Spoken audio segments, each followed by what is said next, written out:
Hey guys, so I'm back for another video. So this is going to be the main setups for max death PvP that actually work, that may get you Warlord or even higher. So here are three setups that I usually value for max death PvP. So my main setup that I usually always go for, which I really like, is the max damage, max health, and no ward on the pets.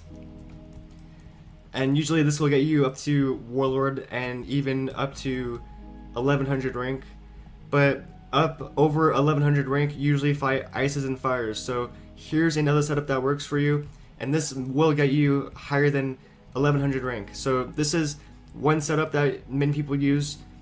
Usually you run ice fire ward, but my pet right now is the double damage, double resist runes fire ward, and this really helps you.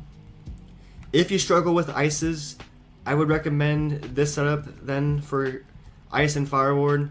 You do sacrifice a lot of damage, but you have the Virulence pet, and you can always blade up every round. You have ice fire ward to tank, and you have pretty much standard resist and the stats. So I personally like the Dragoon setup, which is max damage glass cannon.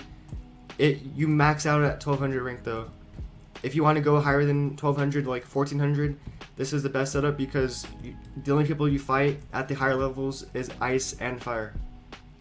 So here's a deck setup that I always run, and you can run different shields. I don't have the myth set shield trained, so I use the death shields right here.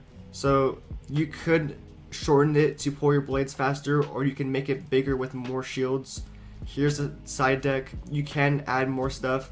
I usually like a short deck, so I pull for my blades, and you usually don't need more than what's necessary to win a match. So here's the setup for the first build I set it, which is the glass cannon build. You use Dragoon hat, turquoise robe, Dragoon boots, retard Sinbad 1 or regular Sinbad 1, Dragoon athame, Dragoon amulet, duelist ring, triple double virulence pet. You can use an enchanted armament as well. Death Culture for damage, and Deathly Paradox. So with the Virulence pet, you will get max pip chance, and you will get 170% damage. You basically blade every single round, you barely shield, and then you go for a Scion or a combo play.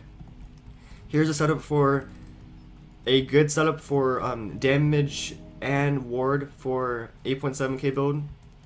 There's the stats. So here's the gear. You have the Darkmoor hat, the turquoise robe, Dragoon boots, Sinbad 1, Dragoon athame, Dragoon amulet, duelist ring, and a double damage, double resist, Virulence fire ward pet.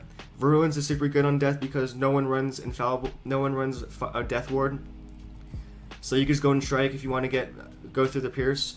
Some people run infallible because they don't need strike to hit, but strike is pretty good. I mean, the new turn-based system made it so you always take backlash, so that's probably a downside to not use strike.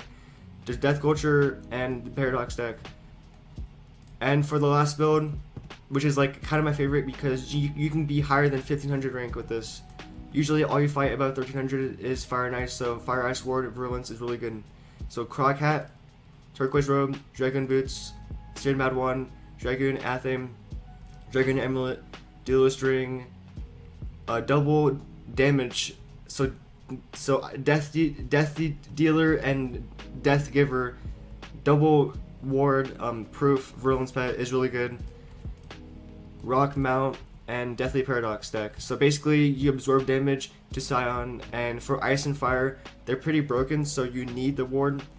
For the other schools, I win against them with 49 resist on the glass cannon setup, so this is pretty fine for the other schools, and you barely face them at higher than 1300 rank. So yeah, if you want to go Warlord on a death, you can use other setups as well, but these ones work for, I've seen people have them work for them, and me personally, this setup got me, the glass cannon one got me to 1200 rank, and I've seen someone else have 1460 rank with the ice fire or virulence pet.